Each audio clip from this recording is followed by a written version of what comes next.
वाले हैं 12th का टॉपिक।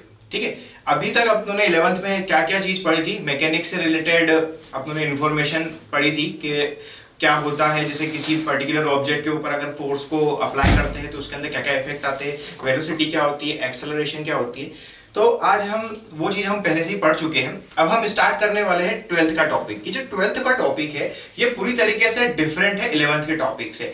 इसके अंदर जो है आप पढ़ोगे चार्ज क्या होता है, इलेक्ट्रिक फील्ड क्या होती है, आपके घरों में जो ये लाइटें चालू होती है इनके अंदर जो इलेक्ट्रिसिटी आती है वो कैसे आती है।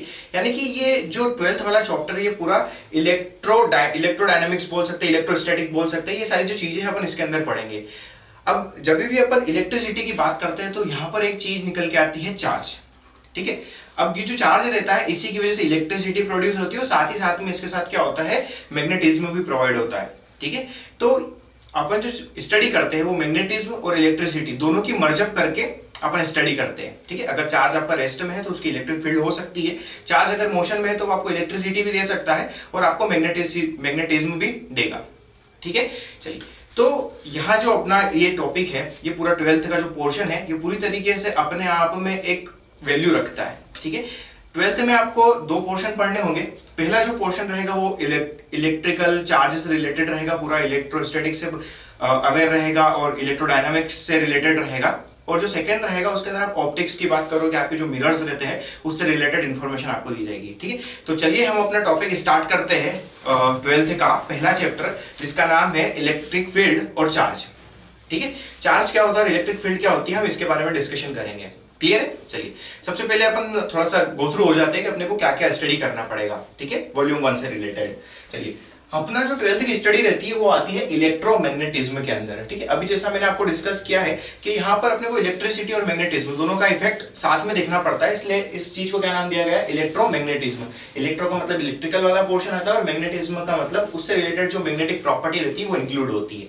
क्लियर है? चलिए, अब इलेक्ट्रोमैग्नेटिज्म में आपको दो टॉपिक मेनली अभी पढ़ने पड़ेंगे जो चार्ज से रिलेटेड है और उसकी फील्ड से रिलेटेड है। ठीक, सबसे पहले जो चार्ज रहता है, किसी चीज को भी अपन लेके आते हैं, खरीद के लाते हैं तो सबसे पहले उसकी स्टडी करते हैं आखिर में ये चीज है क्या। तो ये जो 12th का पोर्शन स्टार्ट होता है ये स्टार्ट होता है किसी पर्टिकुलर चार्ज से रिलेटेड। ठीक है, तो अपने को स्टडी करना पड़ेगी सबसे पहले चार्ज होता क्या है, चार्ज की वजह से क्या क्या होता है। अब कोई सामान अगर आप खरीद के लाते हो, ठीक है, कोई भी चीज सपोज कीजिए आपने कोई भी चीज अगर खरीद के लाए हो तो सबसे पहले उसको ला के रखते हो और घर में किसी जगह स्टोर करके रखते हो। ठीक है, तो ह्यूमन जो रहता है उसकी एक टेंडेंसी रहती है कि अगर कोई भी चीज बाय करके लाया है तो पहले वो उसको कहीं जगह स्टोर करके रखता है, फिर उसके ऊपर स्टडी करते हैं अच्छा ये है क्या। ठीक है, चलिए, अगर आप कहीं से सब्जी भी खरीद के लाते हो सबसे पहले क्या करते हो, उसको धो के एक जगह रखते हो। ठीक है, फिर सोचते हो क्या कि उसकी क्या सब्जी बनाई जाती है। ये ह्यूमन टेंडेंसी होती है कि अगर कोई भी चीज लेके आए हैं अपन तो सबसे पहले उसको स्टोर करके रखते हैं। ठीक है, तो ऐसा ही यहाँ पर अपन स्टार्ट करते हैं इलेक्ट्रोस्टैटिक। इलेक्ट्रोस्टैटिक का मतलब क्या होता है कि आपके पास एक पर्टिकुलर चार्ज है, अगर वो रेस्ट में रखा हुआ है तब उसके ऊपर अपन स्टडी कर रहे हैं तो वो होता है अपना इलेक्ट्रोस्टैटिक। क्लियर है? चलिए, और अगर उसी चार्ज को अगर मैं मोशन में ला दूं, ठीक है, उसी चार्ज को अगर मोशन में ला दूं तो वो होता है इलेक्ट्रोडायनामिक्स। क्लियर है? चलिए, आगे बात करते हैं हम जो इलेक्ट्रोस्टैटिक है इसके अंदर अपने को क्या पढ़ना पड़ेगा, चार्ज होता क्या है एक्चुअल में ये अपने को पता होना चाहिए। अब चार्ज है तो उसकी कुछ फील्ड होगी। ठीक है, तो उसकी फील्ड के बारे में अपने को पढ़ना पड़ेगा। फिर अपन चार्ज लेके तो आगे होता क्या ये भी पता चल गया, फिर उसको स्टोर करेंगे तो स्टोर काय में करते हैं अपन, उसको कैपेसिटर के फॉर्म में स्टोर करेंगे। ठीक है, तो ये दो चीजें अपने को इलेक्ट्रोस्टैटिक में पढ़ना रहेगी। उसके बाद इलेक्ट्रोडायनेमिक्स की अगर मैं बात करता हूं तो इलेक्ट्रोडायनेमिक्स में क्या होता है कि चार्ज जो रहता है आपका मोशन में आ जाता है, जैसे चार्ज मोशन में आ जाता है तो वो आपको क्या देने लगता है, करंट देने लगता है। ठीक है, तो यहाँ पर अपने को स्टार्ट करना पड़ेगा करंट इलेक्ट्रिसिटी, उसके बाद में मैग्नेटिज्म। मैंने कहा था चार्ज अगर मोशन में रहता है तो वो इलेक्ट्रिसिटी भी देता है, साथ ही साथ में मैग्नेटिज्म भी प्रोवाइड करता है। उसके बाद पढ़ना होगा इलेक्ट्रोमैग्नेटिक इंडक्शन और उसके बाद alternating current. Clear? I hope आपको ये चीज समझ में आ गई होगी। तो हम अपना टॉपिक स्टार्ट करते हैं चैप्टर 1। ठीक है, charge and electric field. Clear? चलिए दोस्तों, तो अपना चैप्टर 1 स्टार्ट करते हैं अपन चार्ज एंड इलेक्ट्रिक चार्ज की जो फील्ड रहती है उससे रिलेटेड टॉपिक। ठीक है, अब देखिए चार्ज होता क्या है इसके बारे में सबसे पहले अपने को पता करना पड़ेगा। ये चार्ज इस दुनिया में एग्जिस्टेंस में आया कैसे, किसने उसको ढूंढा, ये सारी चीजें अपन इस चैप्टर में डिस्कस करेंगे। ठीक है, देखिए सबसे पहले मैं आपको स्टोरी सुनाता हूँ ताकि आपको ऐसा नहीं लगे कि यार टफ है एंड ऑल। ये सारी चीजें जो रहती है बहुत ही ज्यादा नॉर्मल रहती है। ठीक है, अगर आप इसको अच्छे वे में और मेरे एग्जांपल्स के थ्रू इसको अंडरस्टैंडिंग में लाओगे तो आपको ये बहुत ही ज्यादा हलवा टॉपिक लगेगा। ठीक है, चलिए, अरे कहाँ हलवे की बात कर ली। ठीक है, चलिए आगे बात करते हैं। देखिए, जो चार्ज होता है अपना, सबसे पहले क्या हुआ था, बहुत टाइम पहले कोई साइंटिस्ट थे या कोई नॉर्मल पर्सन था, ठीक है, बाद में साइंटिस्ट बन गए होंगे वो, उन्होंने क्या देखा, समुद्र के किनारे बैठे हुए थे तो वहां पर उनको एक चमकीला एक पत्थर जैसा गम टाइप एक मटेरियल मिला। ठीक है, अब कोई भी चीज किसी को मिलती, समुद्र के किनारे से मिली, समुद्र के किनारे से मिली तो वो उसको घर लेके गया, क्योंकि दिखने में अच्छा लग रहा था, वो थोड़ा शाइनिंग शाइनिंग टाइप का था। घर गया, उसने देखा थोड़ा सा इसको गंदा हो रहा है, तो उसने क्या किया, एक कपड़ा लिया वुलन का और उसको अच्छे से साफ कर दिया। ठीक है, साफ करने के बाद उसने क्या किया, उसको एक टेबल के पास में रखा और बाय चांस उस टेबल के ऊपर क्या रखे हुए थे, छोटे छोटे कागज के टुकड़े रखे हुए थे। जैसे ही उसने वहां पर रखा और वो ऐसे घूम फिर के आया होगा, तो उसने एक चीज नोटिस करी, कह रहे यार ये जो छोटे छोटे कागज के टुकड़े थे ये उसके आसपास क्या हो गया, चिपकने लगे। ठीक है, तो उसके दिमाग में क्यूरियोसिटी जगी, क्या ऐसा हुआ तो हुआ क्यों। ठीक है, अपनी भी टेंडेंसी रहती है, ह्यूमन टेंडेंसी की, अगर कोई चीज नहीं दिखती तो अपने को क्यूरियोसिटी जगती, कह रहा ऐसा हुआ तो हुआ क्यों। क्लियर, तो उसने ये चीज को नोटिस करा। वो जो मटेरियल था उसका नाम था अंबर। ठीक है, ये एक नॉर्मल टाइप का एक सब्सटेंस होता है जो समुद्र के किनारे मिलता है। ठीक है, चमकीला टाइप होता है, गम टाइप एक मटेरियल होता है। ठीक है, अपने को उसके बारे में नहीं पढ़ना है, मगर जो चार्ज रहता है इसकी जो खोज हुई है, एक तरह से जो डिस्कवरी हुई है वो इस पर्टिकुलर टॉपिक से हुई है। ठीक, बाद में क्या हुआ, इसका धीरे धीरे मॉडिफिकेशन होता गया। ठीक है, फिर धीरे धीरे इसके बारे में और डीप नॉलेज लाया गया। ठीक, तो यहाँ पर हम थोड़ा सा डिस्क्रिप्टिव वे में देखते हैं कि बिफोर क्राइस्ट यानी कि 600 बीसी में कोई साइंटिस्ट था, उनको एक प्रोडक्ट मिला अंबर नाम का। ठीक है, इस अंबर को जब उन्होंने रब करा, है ना, बाय रबिंग, यानी कि उन्होंने वुलन से साफ करा तो रब करा तो ये अंबर क्या था, ये क्या हो गया, चार्ज हो गया। ये जैसे ही चार्ज हो गया तो इसने क्या करा, अट्रैक्ट करा, ठीक है, स्मॉल पीस ऑफ कागज, स्मॉल पीसेस ऑफ पेपर। ठीक है, तो यहां से अपना जो होता है चार्ज का टॉपिक स्टार्ट होता है। क्लियर है, चलिए अब ज्यादा इसको इस वे में नहीं लेते हुए अब सीधे मेनली टॉपिक पे आते हैं। जो चार्ज रहता है आप समझ पाए, ठीक है, यानी कि जो चार्ज का जो इन्वेंशन हुआ, जो डिस्कवरी हुआ, वो किसकी वजह से हुई है, बाय रबिंग।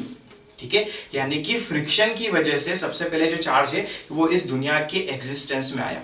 ठीक, फिर बाद में और कई साइंटिस्ट हुए जिन्होंने क्या करा, इस टाइप से उसके बारे में डीप नॉलेज लेते गए। ठीक, ऐसे ही एक साइंटिस्ट थे अपने, जो किंग एलिजाबेथ जो फर्स्ट थी उसके डॉक्टर थे, मतलब उससे डॉक्टर थे, मतलब यानी कि उन्होंने पीएचडी कर रखी थी, इसलिए उनको डॉक्टर बोलते हैं। ऐसा नहीं कि उनका इलाज करते थे। उन्होंने क्या करा, उन्होंने भी सेम जो अंबर प्रोडक्ट था उससे ये चीज नोटिस करी। ठीक है, ऐसे वो डीप में जाते गए। फिर अमेरिका के साइंटिस्ट थे, उन्होंने भी क्या करा, इसमें थोड़ा सा डीप नॉलेज लिया। ठीक है, डीप नॉलेज लेने के बाद में उन्होंने ये कंक्लूजन निकाला कि आपका जो चार्ज होता है वो दो टाइप का चार्ज होता है। ठीक है, यानी कि अगर मैं बात करूं, चार्ज जो रहता है वो कैसे टाइप के रहते हैं, ये टू टाइप्स के रहते हैं। ठीक है, कौन कौन से, एक रहता है अपना पॉजिटिव चार्ज, एक रहता है अपने पास में नेगेटिव चार्ज। ठीक है, ये दो टाइप के चार्ज उन्होंने बता दिए। ठीक है, अभी भी ये सवाल उठ रहा था, उन्होंने ये दो चीज तो बता ही दी, मगर जो चार्ज होता है एक्चुअल में होता क्या है चार्ज। ठीक है, ये अभी भी एक बहुत बड़ा सवाल था। ठीक है, तो इसके लिए अगर हम बात करते हैं आगे, तो यहाँ पर एक साइंटिस्ट हुआ करते थे, बेंजामिन फ्रैंकलिन। ठीक है, उन्होंने ये चीज बताया कि जो चार्ज होता है ये कुछ नहीं होता है, ये एक बेसिक प्रॉपर्टी रहती है। ठीक है, चार्ज क्या रहता है, it is intrinsic property of a electron. ठीक है, हो सकता है यहां पर अपन प्रोटॉन भी ले सकते हैं क्योंकि छोटा पार्टिकल है। ठीक, जो चार्ज क्या होता है, और ये अपने पास एटम्स होता है, एटम्स के अंदर क्या होते हैं, प्रोटॉन होता है, इलेक्ट्रॉन होता है। ठीक, तो कोई भी जो एटम है उसके अंदर सबसे छोटा जो पार्टिकल है, अपनों ने इलेक्ट्रॉन को माना है।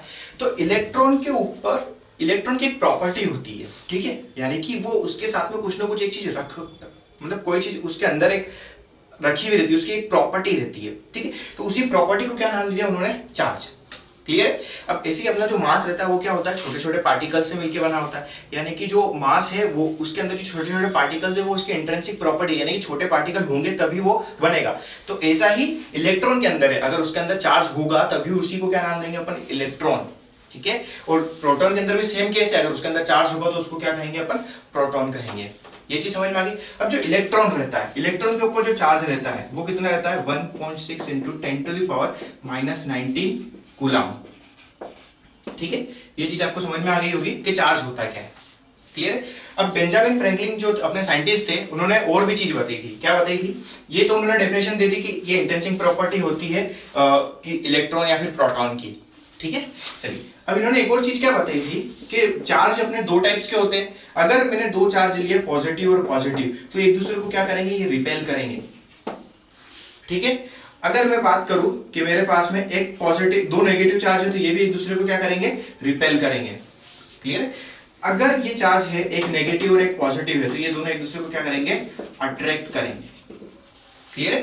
यानी कि उन्होंने ये चीज बताई है अपने को कि दो सेम अगर चार्ज है, यानी कि पॉजिटिव पॉजिटिव चार्ज है तो एक दूसरे को दूर भगाएंगे, नेगेटिव नेगेटिव तो भी दूर भगाएंगे। अगर एक नेगेटिव एक पॉजिटिव है तो एक दूसरे को क्या करेंगे, अट्रैक्ट करेंगे। ठीक है, इसको आप कैसे समझ सकते हो, अगर दो सेम प्रॉपर्टी के अगर दो पर्सन रहते हैं तो उनके बीच में झगड़ा होना पॉसिबल है, मगर दो डिफरेंट काइंड ऑफ अगर पर्सन रहते हैं, ठीक है, तो उनके बीच में अट्रैक्शन रहता है थोड़ा थोड़ा।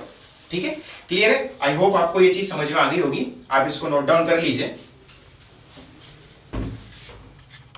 चलिए, आई होप आपने नोट कर लिया होगा। अब आगे बात करते हैं, चार्ज अपने को समझ में आ गया क्या होता है। एक इलेक्ट्रॉन जो रहता है अपनी उसकी प्रॉपर्टी रहती है कि उसके ऊपर कोई ना कोई चार्ज होगा। ठीक है, प्रोटॉन की प्रॉपर्टी भी हो सकती है। ठीक है, अब अपनों ने जो बेंजामिन फ्रैंकलिन थे उन्होंने ये चीज बताई थी कि दो टाइप के चार्ज होते हैं। कौन कौन से, एक होता है पॉजिटिव और एक होता है नेगेटिव चार्ज अपना। ठीक, अब सवाल ये उठा कि किसको क्या बोले अपन, किस वाले चार्ज को नेगेटिव चार्ज बोले, किस वाले चार्ज को पॉजिटिव चार्ज बोले।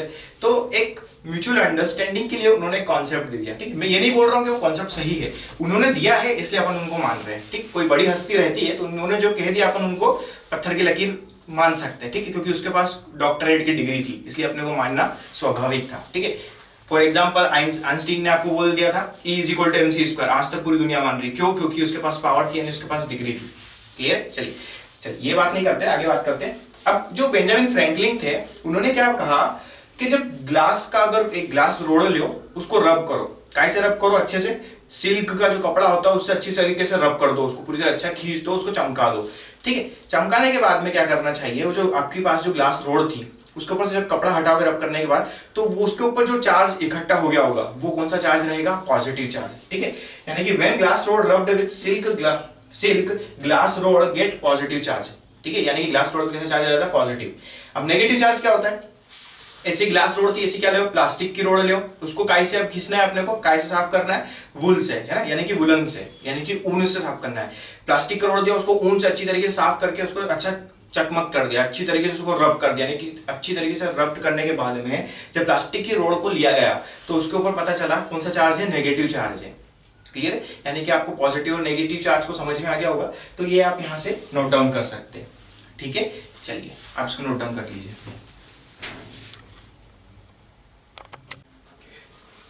चलिए, चार्ज के बारे में अपन बेसिक नॉलेज ले चुके हैं, चार्ज होता क्या है भी अपने को पता चल चुका है। ठीक है, अब थोड़े से बात कर लेते हैं। जो चार्ज रहता है उसका जो सिंबल रहता है वो रहता है कैपिटल क्यू, और चार्ज को जो मेजर करते हैं अपन, उसकी जो यूनिट होती है वो क्या होती है, कूलाम होती है। ठीक है, और एक और बहुत इंपॉर्टेंट चीज है, जो चार्ज रहता है अपनी कैसी क्वांटिटी, स्केलर क्वांटिटी है, यानी कि डायरेक्शन के ऊपर ये डिपेंडेंट नहीं रहती है।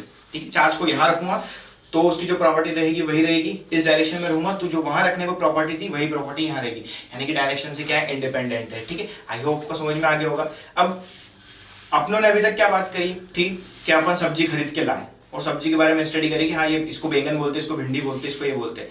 तो अपन कहीं से चार्ज के बारे में इन्फॉर्मेशन लेके आए और चार्ज को भी लेके आए। ठीक है, चार्ज को लेके आ गया, उसके बारे में अपनों ने पढ़ लिया, चार्ज ये होता है, अच्छा इसकी यूनिट ये होती है, ये होती है। ठीक है, अब सब्जी लेके आते हैं, उसके बाद क्या करते हैं अपन, सब्जी को स्टडी करने के बाद में उसको बनाते हैं अपन, फिर उसको स्टोर करके रखते हैं। ठीक है, ऐसे ही उसके बारे में अपन थोड़ा सा नॉलेज लेंगे। चार्ज अपने को पता चल गया होता क्या है। अब चार्ज से रिलेटेड इन्फॉर्मेशन रहेंगी, चार्ज की टेंडेंसी क्या रहती है, किस टाइप का रहता है, इसका बिहेवियर क्या रहता है। तो चार्ज का जो बिहेवियर रहता है उसमें सबसे पहला टॉपिक आता है अपना क्वांटाइजेशन ऑफ चार्ज। ठीक, अब ये आपके लिए एक नया वर्ड होगा, क्वांटाइजेशन। ठीक है, क्वांटाइजेशन का मतलब कुछ भी नहीं है, इसका मतलब खाली इतना सा होता है कि कोई भी चीज है वो एक फिक्स्ड अमाउंट में है। ठीक है, यानी कि वो बार बार कंटिन्यूअसली चेंज नहीं हो रही है। अगर अपने को उसको चेंज करना है तो डिस्क्रीट अमाउंट में चेंज कर सकते हैं, यानी कि एक पर्टिकुलर इलेक्ट्रॉन है, उसके पास जितना चार्ज है उतना चार्ज उसके पास हमेशा रहेगा। ठीक है, अगर मुझे उसको और चार्ज देना है तो थोड़ा सा चार्ज का टुकड़ा जैसे तोड़ के इसको दे दूंगा। ठीक है, ये अपने आप कंटिन्यूअसली चेंज नहीं हो रहा है, मैंने इसको कहीं से तोड़ के यहां डाला, एक डिस्क्रीट मैनर में मैंने उसको इंक्रीज करा है। क्लियर है? आई होप आपको समझ में आ गया होगा। तो जो क्वांटाइजेशन रहता है इसका मतलब क्या होता है, फिक्स्ड अमाउंट। ठीक है, यानी कि कोई भी चीज जो है वो फिक्स्ड अमाउंट में रहती है, यानी कि उसके अंदर कोई चेंज आने वाला नहीं है। इलेक्ट्रॉन है, इलेक्ट्रॉन के अंदर कितना चार्ज रहता है, कोई फिक्स्ड अमाउंट का चार्ज रहता है। अभी आपने देखा कितना रहता है, 1.6 into 10 to the power minus का 19 कूलम। क्लियर है? चलिए, वो फिक्स रहता है, इलेक्ट्रॉन को कितनी भी जोर से फेंक दो वो चेंज नहीं होने वाला। ठीक है, मगर अगर मैं बात करूं, अगर मैं इसको कंपेयर करता हूं मास से, ठीक है, अगर मास को लिया मैंने, मास को स्पीड ऑफ लाइट से फेंक दिया अच्छी जोर से, तो मास गेन हो सकता है। ठीक है, थ्योरी ऑफ रिलेटिविटी के थ्रू आइंस्टीन ने एक फॉर्मूला दिया था। ठीक है, m is equal to M naught under root में 1 माइनस बी स्क्वायर अपॉन में सी स्क्वायर। ठीक है, उसके अकॉर्डिंग क्या होता है, मास चेंज होता है, यानी कि मास के अंदर क्वांटाइजेशन अभी तक प्रूव नहीं हो पाया है। खाली इलेक्ट्रॉन्स के लिए और चार्ज के लिए अपन क्या बोलते हैं, क्वांटाइजेशन पे ऊपर वर्क करते हैं। तो क्वांटाइजेशन आपको समझ में आ गया होगा, फिक्स्ड अमाउंट। अब इससे रिलेटेड कुछ इंफॉर्मेशन लेते हैं अपन, जो चार्ज के बिहेवियर से रिलेटेड है। एक ये तो प्रॉपर्टी होती है क्वांटाइजेशन ऑफ चार्ज कि वो फिक्स्ड अमाउंट में होता है। अब कुछ पॉइंट्स है तो मैं यहाँ आपको एक एक करके आपको समझाता हूँ। ठीक है, तो आप उसके साथ गो थ्रू हो सकते हैं। चलिए, तो क्वांटाइजेशन ऑफ चार्ज में सबसे पहला पॉइंट अपन लेता है कि जो बेसिक चार्ज रहता है, basic charge is nothing but a charge on a electron. अब चार्ज जो थे अपने को अंडरस्टैंडिंग में लाना था, बहुत सारे चार्ज होंगे, तो अपने ने क्या बोला कि बेसिक चार्ज जो रहता है वो क्या होता है, किसी इलेक्ट्रॉन के ऊपर जो चार्ज इंडिपेंडेंटली रह सकता है वही चार्ज क्या होता है, एक बेसिक चार्ज होता है। यानी कि जितना भी कैलकुलेशन अपन करेंगे उस चार्ज के रेस्पेक्ट में होकर करेंगे अपन। ठीक है, आपको समझ में आ गया होगा। तो basic charge is nothing but a charge on a electron. ठीक है, अब चार्ज ऑन इलेक्ट्रॉन कितना होता है, अभी अपने ने पढ़ा था 1.6 into 10 to the power minus का 19 कूलम। ठीक है, तो ये एक बेसिक चार्ज होता है। क्लियर है? आई होप को समझ में आ गया होगा। आगे अपन बात करते हैं कि कोई भी चीज फिक्स्ड अमाउंट में होती है, बताता है अपने को क्वांटाइजेशन, और अपने ने बेसिक चार्ज किसको डिफाइन किया है, इलेक्ट्रॉन को। क्लियर है? चलिए, अब यहां पर अगर मैं बात करूं तो इलेक्ट्रॉन के ऊपर इतना चार्ज होता है 1.6 into 10 to the power 19 coulomb.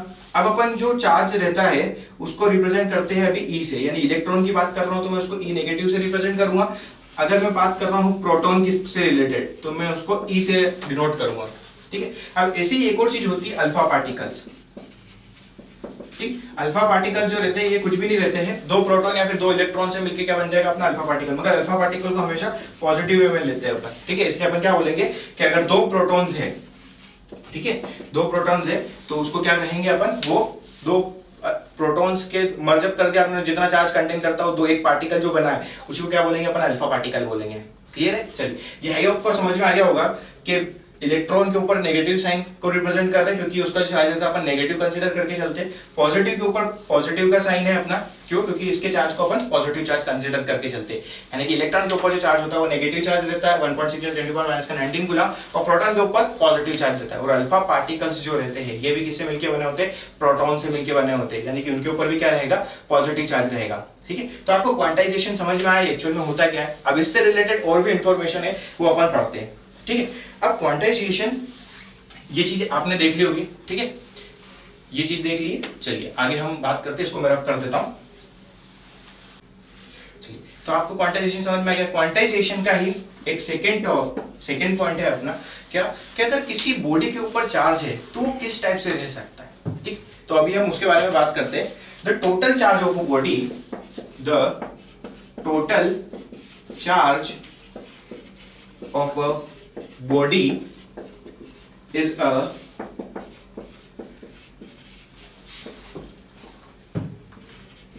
integral multiple of a basic charge।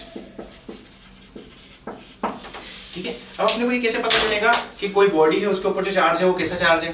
ठीक है, तो उसको डिफाइन किस वे में करा आपने कि किसी बॉडी का जो चार्ज रहता है वो क्या रहता है, इंटीजर मल्टीपल रहता है किस चार्ज का, बेसिक चार्ज का।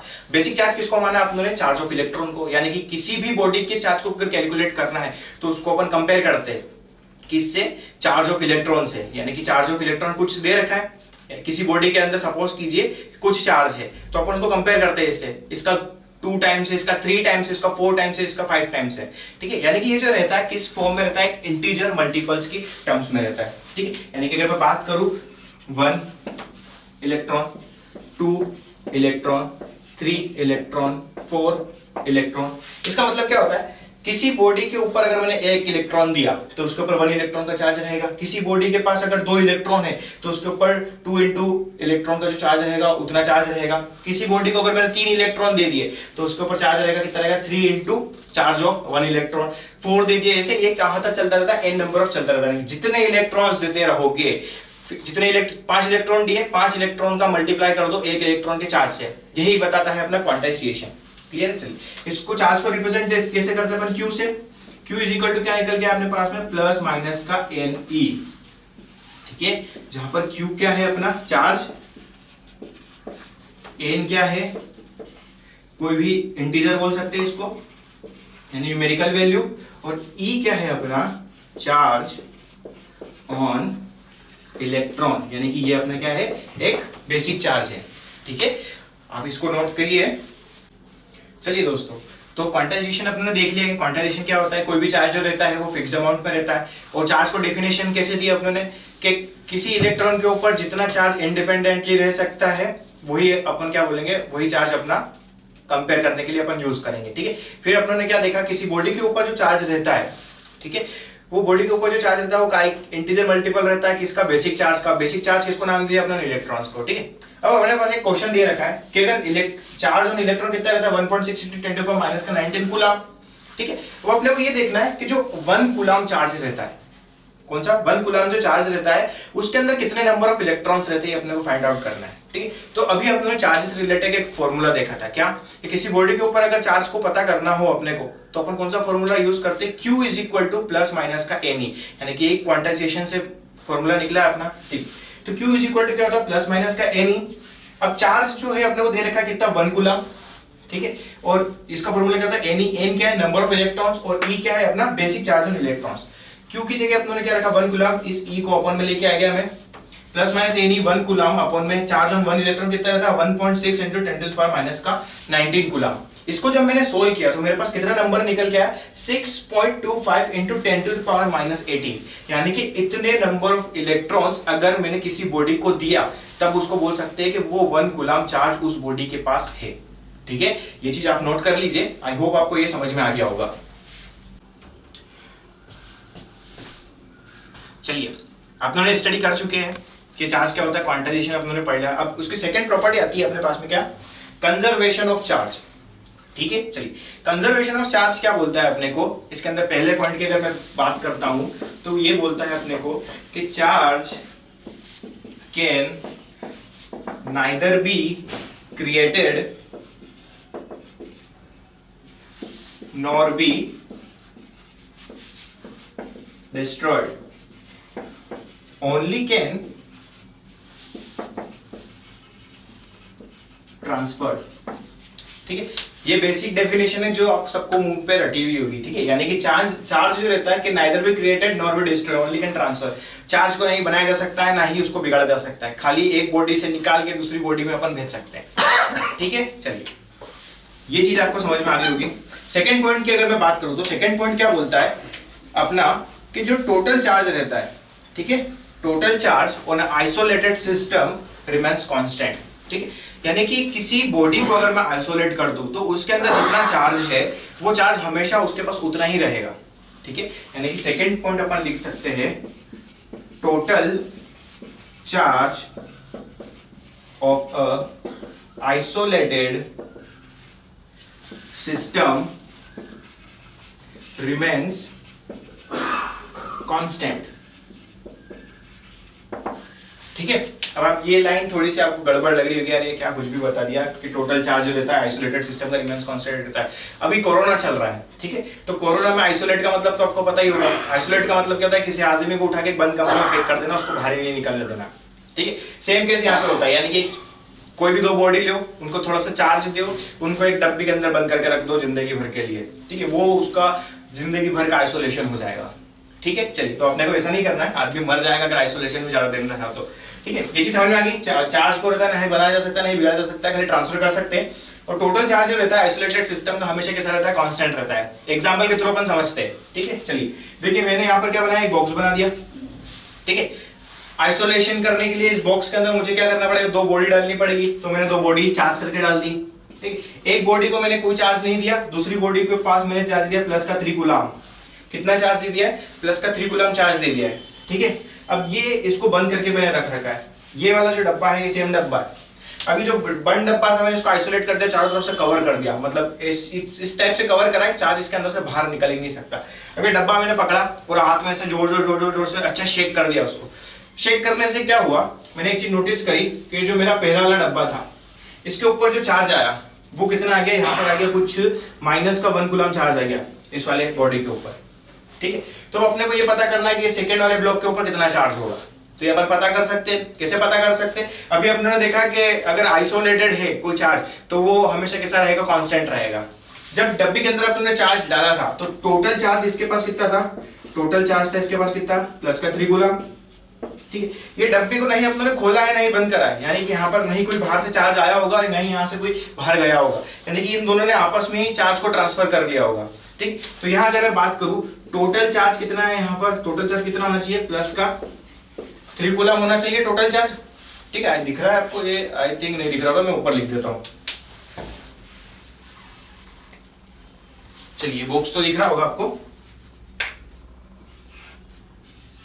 ठीक। टोटल चार्ज कितना था यहाँ पर, 3 कूलम चार्ज था अपने पास में, ठीक है। कितना था यहाँ पर टोटल चार्ज, प्लस का 3 कूलम। तो डब्बी को शेक करने के बाद भी कितना हो गया होगा, 3 कूलम ही रहा होगा, ठीक है। तो यहाँ पर देखते हैं, शेक करा मैंने तो ये मेरे पास एक डब्बी थी, यहाँ पर एक माइनस का 1 कूलम चार्ज चले गया, इसके पास कितना है अपने को फाइंड आउट करना है। जब पहले मैंने इसको चार्ज दिया था तब कितना था, ये प्लस का 3 था और ये वाली बॉडी न्यूट्रल थी, ठीक है। अब अपने को पता है आइसोलेटेड टोटल चार्ज की अगर मैं बात करूं, टोटल चार्ज इसके ऊपर कितना रहेगा, प्लस का 3 कूलम, और ये बॉडी भी सेम बॉडी है और आइसोलेटेड है तो इसके ऊपर भी टोटल चार्ज कितना रहने वाला है, प्लस का 3 कूलम रहने वाला है, ठीक है। ये प्लस का 3 कूलम कहीं से तो आया होगा, कैसे आया, पहली बॉडी का चार्ज 1 कूलम प्लस इसके ऊपर कितना चार्ज नहीं पता, यहाँ x मान लिया मैंने, इज इक्वल टू प्लस का 3 कूलम। x निकालना है तो x इज इक्वल टू क्या हो जाएगा, प्लस का 3 कूलम, ये माइनस का 1 कूलम को अगर मैं उधर ले जाता हूँ तो कितना हो जाएगा, माइनस का 1 कूलम, ठीक है। अब आप सोच रहे होंगे कि उधर इसको लेके गए तो ये माइनस का प्लस हो जाना चाहिए, ठीक है, मगर क्यों नहीं हुआ प्लस।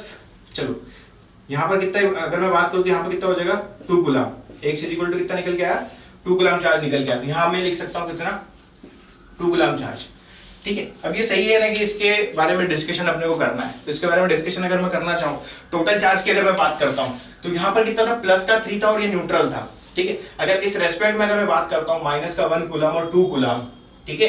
तो अगर मैं यहाँ पर इस साइन को अगर यहाँ ले जाने के बाद भी अगर माइनस का साइन रखता हूँ, क्योंकि आप सोच रहे होंगे कि यार माइनस का चार्ज है, उधर जाने से ये प्लस का कैसे हो सकता है, तो यहाँ पर आपको प्लस करना पड़ेगा और यहाँ पर जो चार्ज निकल के आएगा वो कितना निकल के आएगा, 4 कूलम चार्ज निकल के आएगा। और अगर यहाँ पर आप 4 कूलम चार्ज रखते हो, ठीक है, इसका मतलब क्या हुआ कि ये पहले कुछ न्यूट्रल रहा होगा, ठीक है। न्यूट्रल रहा होगा तो इसने क्या करा, एक चार्ज तोड़ के इसको दे दिया, ठीक है। तो इसके पास क्या होगा, चार्ज गेन हो गया, यानी कि ये 3 था तो 4 हो गया, और ये वाला जो न्यूट्रल था उसके अंदर से अगर आपने एक प्रोटॉन को खींच के निकाल के इधर दे दिया तो ये क्या हो गया, नेगेटिव चार्ज हो गया, ठीक है। यानी कि यहाँ पर जो चार्ज की जो प्रॉपर्टी रहती है, यानी इधर आके जो प्लस वाला साइन हुआ है ये आपको कंसीडर करना पड़ेगा, क्योंकि इसका जो सम होता है वो नॉर्मल मैथमेटिक्स के अकॉर्डिंग ही होता है। आप ऐसा नहीं समझ सकते कि चार्ज माइनस में था तो इस पूरे चार्ज को उठा के मैं इधर लेके आता हूँ, क्लियर है। तो ये आपकी बेसिक अंडरस्टैंडिंग है कि जो चार्ज रहता है वो किस टाइप से कंजर्व्ड रहता है, ठीक है। समझ में आ गया होगा आपको, ठीक है। तो आप इसको नोट डाउन कर लीजिए। चलिए दोस्तों एक और क्वेश्चन लेते हैं, आई होप आपको समझ में आ गया होगा, मगर आपको क्लियर हो जाए कि चार्ज कंजर्व कैसे रहता है तो अपन एक एग्जांपल ले लेते हैं, ठीक है। वापस से वही डब्बा था, मैंने क्या करा, 3 बॉडी ली, उनको चार्ज दिया, एक को 2 कूलम दिया, एक को 3, एक को 4 कूलम दिया, इनको एक आइसोलेटेड डब्बे में अपनों ने पैक करके रख दिया, ठीक। और वापस से क्या करा, अपनों ने इस डब्बे को अच्छे से शेक किया। शेक करने से क्या हुआ, चार्ज एक दूसरे में ट्रांसफर होने लगे तो एक बॉडी के ऊपर आ गया माइनस का 3 कूलम, एक बॉडी के ऊपर आ गया 4 कूलम, जो तीसरी बॉडी इसके ऊपर कितना चार्ज आ गया होगा ये अपने को फाइंड आउट करना है, ठीक है। तो कैसे फाइंड आउट करेंगे, अपने को पता है कि आइसोलेटेड सिस्टम में मतलब कि चार्ज कैसा रहा होगा, कंजर्व्ड रहा होगा, यानी कि पहले जितना टोटल चार्ज था उतना ही क्या रहा होगा, इसके अंदर भी टोटल चार्ज रहा होगा, यानी कि टोटल चार्ज तो अपना सेम ही रहेगा, कितना रहेगा, 9 कूलम, ठीक है। इनका सम करके देखिए टोटल चार्ज कितना था, 9 कूलम, यानी कि यहाँ पर कितना रहेगा, 9 कूलम। अब टोटल चार्ज कैसे आया होगा, तो माइनस का 3 कूलम रहा होगा इसके अंदर, प्लस का 4 कूलम रहा होगा, और कुछ प्लस का x कुछ भी हो सकता है, माइनस में आंसर आता हो तो माइनस में हो जाएगा, तो ये किसके इक्विवेलेंट रहेगा, 9 कूलम के इक्विवेलेंट रहेगा।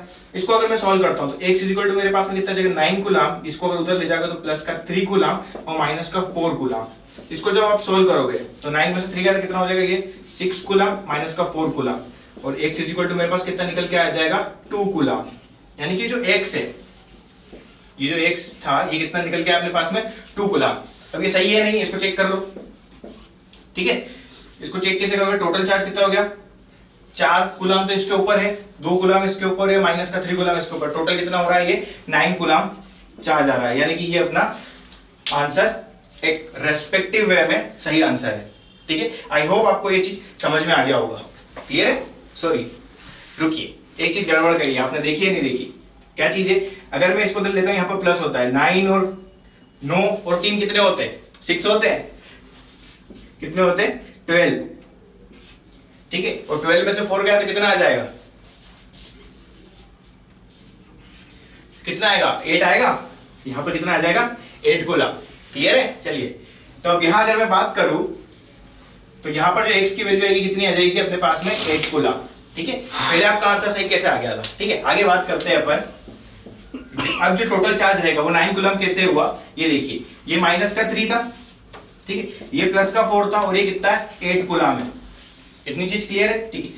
अगर टोटल चार्ज की अगर मैं बात करूं तो ये प्लस का, ये माइनस का 3 था, मैंने क्या किया, थोड़ा सा चार्ज इधर से थोड़ा, कितना थोड़ा 3 चार्ज मैंने इधर से निकाल लिया, यहां से मैंने 3 कूलम पॉजिटिव चार्ज निकाला और 3 कूलम चार्ज मैंने इसको दे दिया, इसको दे दिया, तो ये कैसा हो गया मेरे पास न्यूट्रल, इसका काम खत्म होगा। यहां से 3 खींचा था मैंने, फिर उसके पास कितना बचा होगा 5 कूलम चार्ज बचा होगा, ठीक, यानी कि 5 और ये 4 कूलम चार्ज, यानी कि टोटल चार्ज कितना हो जाएगा अपने पास में 9 कूलम, ठीक है।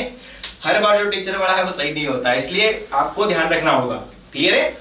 चलिए ये चीज आपको समझ में आ गई होगी, ठीक है। तो कोई किसी भी चीज की अगर आप स्टडी करें तो उसको प्रॉपर वे में और प्रॉपर ढंग से उसको नोट करें।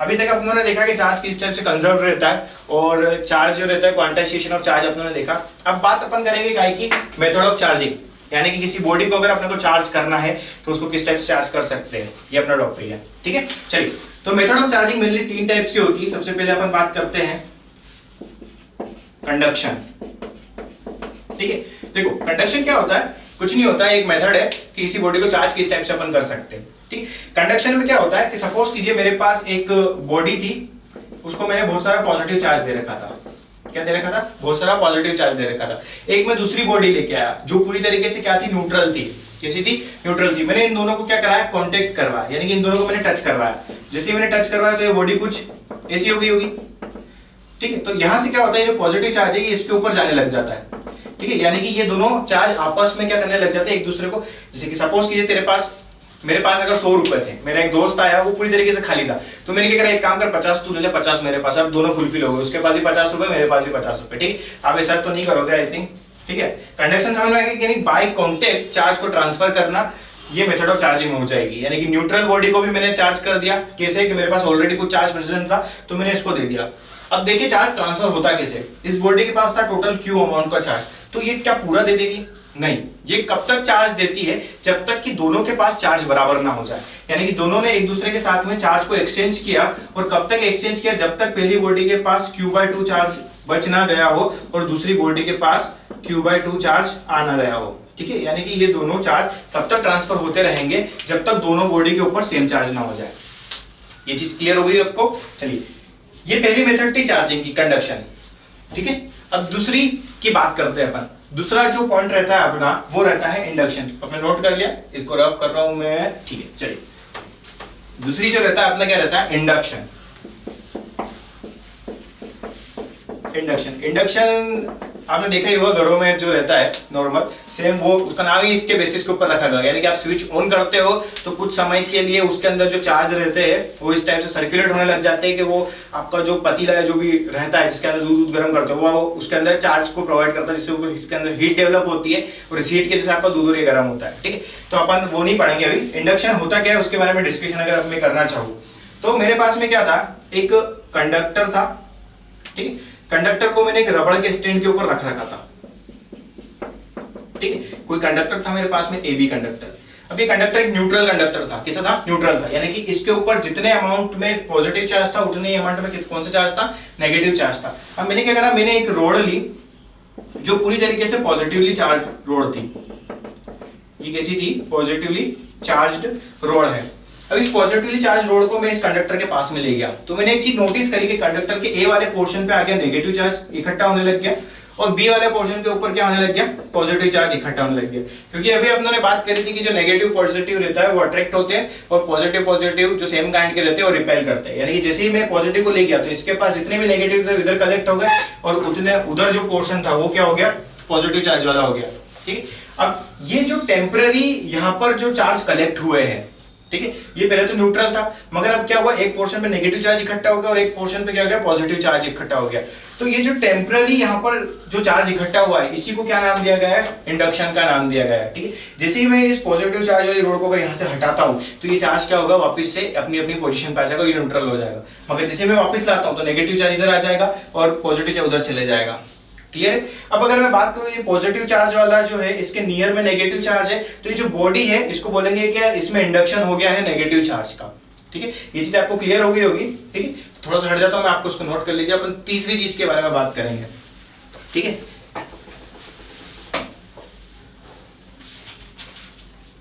चलिए, आई होप आपने नोट कर लिया होगा इसको। ये जो रहता है इसको अपन एक और नाम देते हैं टेम्पररी इलेक्ट्रीफाइड, यानी कि टेम्पररी इलेक्ट्रीफाइड हो चुका है आपका इंडक्शन। ठीक है, चलिए आगे बात करते हैं। अब इसको रफ कर देते हैं, आई होप आपने नोट कर लिया होगा।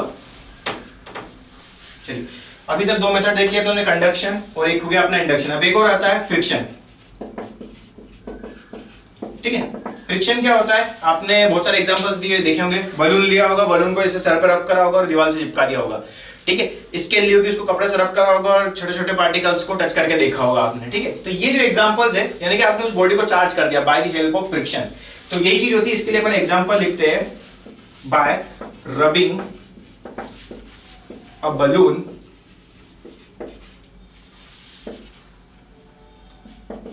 द बलून गेट चार्ज और and it attracts small particles like papers, feather, ठीक, dust particles।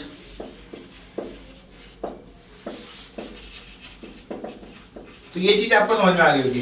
फ्रिक्शन, ये तीनों चीज समझ में आ गई। मेथड ऑफ चार्जिंग क्या होता है? एक हो गया अपने पास में कंडक्शन, एक हो गया इंडक्शन और एक हो गया अपने पास में फ्रिक्शन। ठीक है, तो आपके एग्जाम में ये बेसिक वे में पूछ सकते हैं कि मेथड ऑफ चार्जिंग कितने टाइप्स की होती है, तो आप नॉर्मल में बता सकते हैं 3 टाइप की होती है। एक होता है कंडक्शन, यानी कि अगर कोई दो बॉडी आपस में टच होके यानी कि बाय कांटेक्ट अगर ट्रांसफर हो रहा है तो वो चीज होती है कंडक्शन। और विदाउट ट्रांसफर अगर उसके अंदर चार्ज एक्यूमुलेट हो रहा है तो उसको क्या बोलते हैं? इंडक्शन। और फ्रिक्शन आपको पता है किसी चीज को रब करके आप उसको चार्ज कर सकते हैं। ठीक है, ये आई होप को समझ में आ गया। आप इसको भी नोट डाउन कर लीजिए। चलिए दोस्तों, अभी आपने एक चीज को देखा होगा, अभी आपने एक नई टर्म को सुना होगा, कंडक्टर क्या होता है। ठीक है, अभी मैंने एक जो इंडक्शन वाला पोर्शन लिया था उसके अंदर मैंने आपको बताया था कि कंडक्टर के पास में अगर मैं पॉजिटिव चार्ज रोड को ले गया तो इधर पॉजिटिव नेगेटिव चार्ज इकट्ठा हो गया, इधर पॉजिटिव चार्ज इकट्ठा हो गया। ठीक, तो कंडक्टर क्या होता है अपन थोड़ा सा उसके बारे में डिस्कशन कर लेते हैं। 2 टाइप की बॉडी अपन मेनली डिस्क्राइब करते हैं। एक होती है अपना, एक को बोलते हैं कंडक्टर, एक को बोलते हैं इंसुलेटर। ठीक, अब कंडक्टर कौन सी वाली बॉडी को बोलेंगे? तो अपने पास जो चार्ज है, वो जो चार्ज है जिस बॉडी के अंदर इजीली फ्लो हो सकता है उसको क्या बोलेंगे अपन? कंडक्टर। इसका एग्जांपल की अगर मैं बात करूं तो जैसे अपना लोहा हो गया, लोहे की अगर कोई बेंच है उसके अंदर मैंने अगर चार्ज दिया तो वो चार्ज फ्लो हो सकता है। अपनी ह्यूमन बॉडी हो गई, अब स्विच के अंदर अगर अपन हाथ रखते हैं स्विच ऑन करते हैं तो अपने अंदर से करंट फ्लो हो सकता है। ठीक है, यानी कि इजीली फ्लो हो सकता है, ऐसा करना नहीं है अपने को। ठीक है, तो ये होता है अपना कंडक्टर। एग्जाम्पल आपको समझ में कि ह्यूमन बॉडी, मेटल और एसिड जो रहते हैं ये क्या रहते हैं? कंडक्टर के जैसे वर्क करते हैं। ठीक है, यानी कि इनके अंदर जो रहता है नंबर ऑफ जो इलेक्ट्रॉन्स रहते हैं वो फ्री अमाउंट में प्रेजेंट रहते हैं। ठीक है, और इलेक्ट्रॉन्स के ऊपर क्या होता है? चार्ज होता है। आपने डेफिनेशन ये पढ़ी कि बेसिक चार्ज जो रहता है वो इलेक्ट्रॉन का चार्ज होता है। ठीक है, चलिए आगे देखिए। अब इंसुलेटर क्या होता है कि ऐसी बॉडी जिसके अंदर मैंने चार्ज दिया तो वो चार्ज इजीली फ्लो नहीं हो पाए। उसको क्या बोलते हैं अपन, इंसुलेटर बोलते हैं, ठीक है। अब ऐसा क्यों होता है, ये भी सोचने वाली बात है। एक्चुअल में होता क्या है कि वो बॉडी जो है एटम से मिलकर बनी होगी, और जो एटम के आउटर मोस्ट शेल में जो इलेक्ट्रॉन्स होंगे वो फ्री नहीं होंगे, वो क्या होंगे, बाउंडेड होंगे। बाउंडेड भी किससे रहते हैं, वो न्यूक्लियस से पूरी तरीके से अच्छी तरीके से बाउंडेड रहते हैं, यानी कि इंसुलेटर के पास में नंबर ऑफ फ्री इलेक्ट्रॉन्स नहीं रहते, इसलिए वो इजिली फ्लो नहीं कर पाता। इसका एग्जाम्पल की अगर मैं बात करूं, वुड, उसके अंदर से आप चार्ज को इजीली फ्लो नहीं करवा पाओगे, ठीक है। और एग्जांपल की अगर बात करूं, ग्लास, ठीक है, इसके अंदर से भी आप फ्लो नहीं कर पाओगे। माइका जो रहता है, ये जो अब जो टेबल रहती है उसके ऊपर जो प्लाई लगती है उसको माइका बोलते हैं, उसके अंदर से भी इजीली फ्लो नहीं हो पाता, ठीक है। तो थोड़ा सा आप ये बेसिक इसको नोट डाउन कर लीजिए, फिर हम अगला टॉपिक अपना स्टार्ट करते हैं। चलिए दोस्तों, अब थोड़ी सी अपन बात कर लेते हैं क्या कि जो चार्ज रहता है और जो मास रहता है उसके अंदर क्या होता है, कंपैरिजन होने लग जाता है। क्यों? क्योंकि जो अपना चार्ज रहता है वो बिना मास के कभी नहीं ले सकता। इलेक्ट्रॉन जो रहता है उसका कुछ ना कुछ मास होगा, तभी उसके ऊपर क्या है, चार्ज है, यानी कि चार्ज बिना मास के नहीं रह सकता है। तो अब थोड़ा सा अपन उसके बारे में कंपैरिजन कर लेते हैं कि चार्ज वर्सेस मास, ठीक है। दोनों में लड़ाई देखते हैं कि किस टाइप की लड़ाई चलाई, देखते हैं। चार्ज और मास की दोनों को टेबल बनी। पहला टॉपिक क्या आता है, जो चार्ज रहता है अपना पॉजिटिव हो सकता है, नेगेटिव हो सकता है, जीरो भी हो सकता है, यानी कि 3 टाइप का बिहेवियर रहता है, ठीक है। पॉजिटिव, नेगेटिव और जीरो, तीनों में से कुछ भी हो सकता है। मगर मास अपना भोला वाला, ये हमेशा कैसा रहता है, हमेशा पॉजिटिव रहता है, ठीक है। यानी कि चार्ज एक शैतान बच्चा है और मास एक थोड़ा सा नॉर्मल सिंपल काइंड का बच्चा है, हमेशा पॉजिटिव में रहता है ना, हमेशा पॉजिटिव ही रहना चाहिए, नेगेटिव रहने से कोई मतलब नहीं है, ठीक है। और जीरो तो बिल्कुल नहीं रहना चाहिए कि तो पॉजिटिव रहो पूरी तरीके से या फिर पूरी तरीके से नेगेटिव रहो, ठीक है। नेगेटिव मत रहना है, सब मजाक कर रहा हूँ, ठीक है। अब जो चार्ज रहता है अपना क्या रहता है, चार्ज को, इलेक्ट्रॉन का चार्ज है, इलेक्ट्रॉन को कितनी भी स्पीड से भगा दो उसके अंदर चार्ज चेंज नहीं होने वाला कभी भी, ठीक है।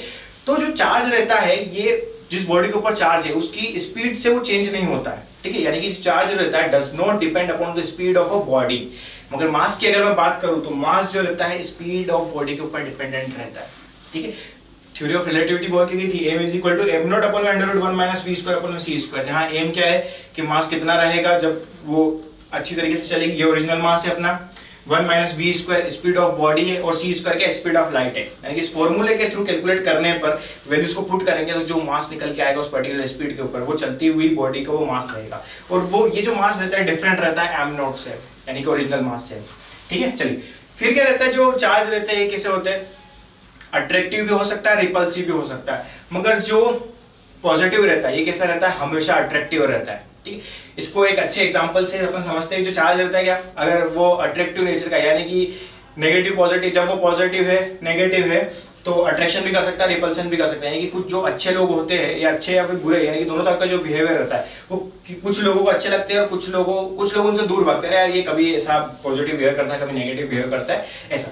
और जो हमेशा पॉजिटिव रहता है उसके पास सब आना चाहते हैं, ठीक है। यानी कि वो कैसा रहता है, हमेशा अट्रैक्टिव रहता है। तो बाय चांस कभी आप भूल जाओ तो हमेशा एक चीज याद रखना कि जो बंदा पॉजिटिव रहता है उसके पास सभी आना चाहते हैं, ठीक है। संत महात्मा जो रहते हैं पॉजिटिव रहते हैं तो उनके पास में सब जाते हैं कि हमको ज्ञान दो, ठीक है। और जो कुछ नेगेटिव रहते हैं, जैसे सपोज कीजिए कि कोई नशेड़ी है, दारू वारू पीता है, तो जो उसके ग्रुप के लोग रहेंगे वो तो अट्रैक्टिव रहेंगे, मगर कोई जो अच्छे लोग रहते हैं उनसे दूर भगना चाहते हैं, ठीक है। तो आप इस एग्जाम्पल के थ्रू तो समझ सकते हैं, इसको अदरवाइज मत लीजिएगा, ठीक है। क्लियर, आई होप आपको ये चीज समझ में आ गई होगी। अब अपन नेक्स्ट टॉपिक अपना स्टार्ट करते हैं कि ये जो चार्ज रहता है, ये चीज अपने को समझ में आ गई। जो चार्ज रहता है वो क्या करता है, सेम काइंड ऑफ चार्ज है तो रिपेल करेंगे, डिफरेंट काइंड ऑफ चार्ज है तो अट्रैक्ट करेंगे। अब कोई चीज किसी को अट्रैक्ट कर रही है या फिर रिपल्स कर रही है, यानी कि उनके बीच में क्या काम कर रहा हो, कोई ना कोई फोर्स तो एक ऐसा होगा ही होगा जो वो चीज को अट्रैक्ट या फिर रिपेल करवाने के लिए रिस्पॉन्सिबल होगा। तो ये चीज जो जिसने दी थी उसका नाम था कूलॉम, ठीक है। चलिए हम आगे बात करते हैं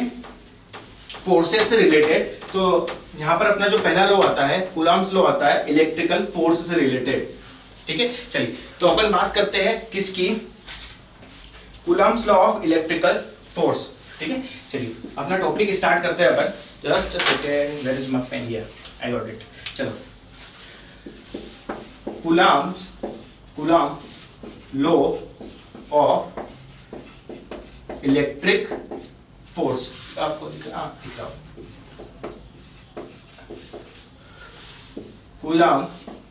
Coulomb's law of electric force, यानी कि दो चार्ज रखे हुए हैं उनके बीच में कैसा क्या अट्रैक्शन रिपल्शन जो फोर्स है उसकी टेंडेंसी क्या है वो किसने बताई थी, अपने कूलॉम भाई साहब बता के गए थे, ठीक है। चलिए अब जो Coulomb's law of electrical force था, इसने क्या करा, दो चार्ज लिए, ठीक है। अभी अपन ये जो चार्ज लिए वो कुछ कोई भी ले सकते, किसी भी चार्ज ले सकते, पॉजिटिव ले सकते हैं, नेगेटिव पॉजिटिव भी ले सकते हैं। अपने को फोर्स निकालना है, ठीक है। फोर्स हमेशा सेम रहेगा, क्लियर। चलिए, तो कूलम भाई साहब ने क्या करा, आपने दो चार्ज ले लिए, एक ये इन्होंने Q1 चार्ज और एक यहाँ पर ले लिया Q2 चार्ज। ठीक, अब इन दोनों चार्ज को क्या करा उन्होंने, सेपरेट कर दिया। कौन से डिस्टेंस से, कोई r डिस्टेंस से सेपरेट कर। ठीक है, अब ये जो चार्ज लिए ना, इसने कैसे चार्ज लिए, ये जो थे पॉइंट चार्ज थे, कैसे थे, बहुत ही ज्यादा छोटे चार्ज थे, पॉइंट चार्ज। यानी कि ये जो चार्ज है अपना, इसका जो साइज होगा वो इन दोनों के सेपरेशन वाली साइज से बहुत ही ज्यादा छोटा होना चाहिए, तभी ये जो रूल रहेगा वो सही से वर्क करेगा। ठीक है, अब ये चीज उन्होंने बता दी कि दो चार्ज थे। ठीक है, दोनों चार्ज को उसने क्या करा, एक r डिस्टेंस से सेपरेट कर दिया। अब मैं यहाँ पर क्या लेता हूँ कि मेरा जो Q1 था ये भी पॉजिटिव चार्ज था और Q2 था ये भी पॉजिटिव चार्ज था। क्लियर है। अब अभी अपनों एक चीज को बात करी थी कि दो सेम काइंड ऑफ चार्ज रहते हैं तो वो क्या करते हैं, एक दूसरे को रिपेल करना चाहते हैं। ठीक है, तो Q1, ये जो Q2 चार्ज है, इस Q1 को किधर भगाएगा, इधर भगाएगा। यानी कि Q1 भाई साहब बोलेंगे चलो इधर चलो, सामने वाला धक्का दे रहा है, तो इस Q1 के ऊपर एक फोर्स काम कर रहा है, यानी कि फोर्स लगा 1 के ऊपर, force on 1 due to second charge, तो इसको लिखते हैं अपन F12। ये चीज समझ में आई। F12 का मतलब क्या होता है कि force on charge 1 due to 2। अब ऐसे ये वाला चार्ज है, ये क्या करेगा, इस वाले धक्का देगा, बोले तू भी पॉजिटिव तू भी भाग उधर, तो ये इधर जब भगेगा तो इसके ऊपर क्या लिखा, force on second charge due to 1। यानी कि ये वाला चाहता है इसको भगाना और ये वाला चाहता है उसको भगाना। ये चीज समझ में आ गई। F21 का मतलब हो गया फोर्स ऑन 2 ड्यू टू 1 और F12 का मतलब हो गया फोर्स ऑन 1 ड्यू टू 2। अब जो कूलम भाई साहब थे, इन्होंने एक स्टडी करी, स्टडी करके कंक्लूजन निकाला कि ये जो फोर्स है F12 और F21 ये दोनों क्या है, आपस में बराबर है। कैसे, आपस में बराबर है, मगर ये अपोजिट डायरेक्शन में, इसलिए मैं नेगेटिव साइन लगा रहा हूं। Negative sign only indicates the direction only. ठीक है, चलिए, ये दोनों फोर्स क्या होते हैं, मैग्नीट्यूड में इक्विवेलेंट होते थे। इनको मैंने एक F के फॉर्म में रिप्रेजेंट कर दिया। अब ये जो फोर्स है, ठीक है, ये किन किन चीजों के ऊपर डिपेंडेंट है, ये मुझे किसने बताया, कूलम ने बताया। अब कूलम भाई साहब क्या बोल के गए कि जो फोर्स है ये डायरेक्टली प्रोपोर्शनल है किसके, इस दोनों चार्ज के इंडिविजुअल मैग्नीट्यूड के। यानी कि force is directly proportional to Q1 and Q2। अब ये Q1 Q2 क्या है, ये मैग्नीट्यूड है। ठीक है, यानी कि जो फोर्स है is directly proportional to the product of their magnitudes. Clear है। चलिए, फिर एक और चीज, ये पहला पॉइंट तो ये बोल के गया था, सेकंड पॉइंट क्या बोल के गया था, ये जो फोर्स है ये इनवर्सली प्रोपोर्शनल है इन दोनों के बीच के डिस्टेंस के स्क्वायर के इक्विवेलेंट। ये चीज आपको समझ में आई। यानी कि दो चीज बोल के गया है वो, क्या कि directly proportional to the product of magnitude of two charges. ठीक है, यानी कि डायरेक्टली प्रोपोर्शनल रहेगा चार्ज के मैग्नीट्यूड के और इनवर्सली प्रोपोर्शनल रहेगा दोनों के बीच की डिस्टेंस के स्क्वायर के। ठीक है, ये चीज आपको दिख रही होगी। क्लियर है। चलिए, आप इसको थोड़ा सा नोट डाउन कर लीजिए, फिर मैं रफ करके आगे आपको बताता हूं। चलिए, मेरे को यहाँ पर स्पेस दिख रही है तो मैं यहीं पर इसको ले लेते हैं अपन थोड़ा सा। चलिए, ये चीज आपको समझ में आ गई। अब ये दोनों इक्वेशन है मेरे पास, तो क्या मैं ऐसा लिख सकता हूँ, F is directly proportional to Q1 upon में Q2 अपॉन में R स्क्वायर। ठीक है, अब आप सभी को पता होगा यार, आप सब इतने इंटेलिजेंट हो, 11 पढ़ के आए हो। ठीक है, तो प्रोपोर्शनलिटी का साइन जब भी हटता है तो क्या निकल के आता है, कांस्टेंट निकल के आता है। ठीक है, तो F इज इक्वल टू यहाँ पर कितना निकल के आया, एक कांस्टेंट किया आ गया और यहाँ पर क्या आ गया मेरे पास में, Q1 Q2 अपॉन में R स्क्वायर। ठीक है, ये चीज आपको समझ में, ये चीज जो बता के गया था अपना, कौन बता के गए थे, कूलम भाई सब बता के गए थे। ये आई होप आपको ये चीज दिख रही होगी, तो आप इसको थोड़ा सा नोट कर लीजिए। ठीक है, करिए नोट, में थोड़ा सा हट जाता हूं। चलिए, तो आई होप आपने नोट कर लिया होगा। ठीक है, अब ये जो एक नई टर्म निकल के आई है, यहाँ पर क्या निकल के आया, एक K नया निकल के आया। ये K क्या है, ये एक कांस्टेंट है और इसको क्या बोल सकते हैं, इलेक्ट्रोस्टैटिक फोर्स कांस्टेंट। क्या होता है ये जो K रहता है, क्या रहता है, इलेक्ट्रोस्टैटिक फोर्स कांस्टेंट। क्या रहता है ये, इलेक्ट्रोस्टैटिक फोर्स कांस्टेंट रहता है। ठीक है, नॉर्मल कांस्टेंट है। अभी जो कांस्टेंट रहता है इसकी भी एक वैल्यू डिफाइंड होती है। ठीक है, वो डिफाइंड कितनी होती है, अपन यहाँ पे लिख देते हैं। वो जो वैल्यू होती है वो होती है K is equal to 9 into 10 to the power 9 newton metre square upon में कूलम स्क्वायर। क्लियर है, ये चीज आपको समझ में आ गई होगी। ये इससे रिलेटेड इंफॉर्मेशन थी, कूलम्स लॉ क्या बोल के गया। ठीक है, तो आप इसको नोट डाउन कर लीजिए। मैं थोड़ा सा कैमरे से हट जाता हूं ताकि आपको प्रॉपर वे में दिख पाए। चलिए, आप नोट डाउन कर लीजिए इसको, कर लिएगा नोट डाउन कि नहीं रब या। चलिए, इसको रफ कर देता हूं मैं, आई होप नोट कर लिया होगा। चलिए, कूलम भाई साहब ये बोल के गए थे अपने को कि जो फोर्स है ये कुछ इस टाइप से बिहेवियर रखेगा, इनका मैग्नीट्यूड सेम रहेगा। चलिए, कूलम भाई साहब क्या बोल के गए थे, यहाँ देख लेते हैं अपन। F इज इक्वल टू क्या बोल के गए वो, K Q1 Q2 अपॉन में R स्क्वायर। जो K रहता है इसकी वैल्यू अभी अपने डिफाइन करी कितनी, 9 × 10⁹ न्यूटन मीटर स्क्वायर अपॉन में कूलम स्क्वायर। अभी जो K रहता है इस K को अपन लिखते हैं 1/4 पाई एप्सिलॉन नॉट। ठीक है, ये K की ये तो कांस्टेंट की वैल्यू अगर K को एक और टर्म में डिफाइन कर रखा है 1/4 पाई एप्सिलॉन नॉट। तो एक्चुअल में अगर फॉर्मूला लिखना चाहूं मैं F को तो क्या लिख सकते हैं अपन 1/4 pi epsilon not into Q1 Q2 upon में R स्क्वायर। ठीक है, अब यहां पर आपको एक नई टर्म देखने को मिल रही होगी, क्या, एप्सिलॉन। ठीक है, इसको क्या बोलते हैं, एप्सिलॉन। ठीक है, ये आपको एक एप्सिलॉन टर्म देखने को मिल रही है। ये क्या होता है, ये कुछ नहीं होता, ये क्या होती है, एक प्रॉपर्टी होती है मीडियम की, प्रॉपर्टी ऑफ अ मीडियम। ये चीज आपको दिख रही है, हाँ दिख रही है। चलो, जो एप्सिलॉन होता है कुछ नहीं होती, क्या होता है, प्रॉपर्टी ऑफ अ मीडियम। यानी कि ये जो फोर्स है ये कहीं न किसी तरीके से बाउंडेड है मीडियम के ऊपर। ये इस एप्सिलॉन ने अपने को बताया, कैसे बाउंडेड है अपने को चेक करना पड़ेगा ये। ठीक है, तो क्या होता है, दो चार्ज लिए मैंने एयर में रखा तो उन्होंने देखा फोर्स ऑफ अट्रैक्शन या रिपल्शन, उसके अंदर कुछ बिहेवियर रहा होगा। चलिए, यहां मैंने नोट डाउन कर लिया, फिर मैंने इस पूरे कमरे में पानी भर दिया, फिर चार्ज को रखा। ठीक है, फिर मैंने देखा कि यार फोर्स, अट्रैक्शन फोर्स और रिपल्शन फोर्स को कैलकुलेशन किया और उसको भी एक जगह नोट डाउन कर लिया। जब मैंने उनका कैलकुलेशन करने के बाद में जब कंक्लूजन निकाला तो फाइंड आउट करा कि जो एयर के अंदर फोर्स था और जो वाटर के अंदर दोनों चार्ज के बीच में सेम काइंड ऑफ चार्ज थे, जो फोर्सेस थे वो डिफरेंट काइंड ऑफ प्रेजेंट हुए। ठीक है, यानी कि कुछ डिफरेंट बिहेवियर उनका दिखा, यानी कि कहीं पर ज्यादा था कहीं पर कम था। अब कहां ज्यादा था कहां कम था उसके बारे में अपन डिस्कशन करेंगे नेक्स्ट टॉपिक के अंदर, जो रिलेटेड होगा किससे, परमिटिविटी से रिलेटेड। ठीक है, चलिए, तो अभी अपने ने फोर्स से रिलेटेड बात कर ली है। अब फोर्स अपने ने देखा कि मीडियम के ऊपर डिपेंड कर रहा है, तो अभी एक वैल्यू देखी थी K की, कितनी थी, 1/4 पाई एप्सिलॉन नॉट। ठीक है, तो जो एप्सिलॉन नॉट रहता है इसी को डिफाइन किया गया परमिटिविटी, इसको एक्चुअल में बोलते क्या, परमिटिविटी बोलते होते हैं। ठीक है, परमिटिविटी का जो सिंबल होता है वो होता है एप्सिलॉन नॉट। ठीक है, बेसिकली एप्सिलॉन को रिप्रेजेंट करते हैं, मगर जब वैक्यूम की या एयर की बात करते हैं तो उसको एप्सिलॉन नॉट से रिप्रेजेंट करते हैं।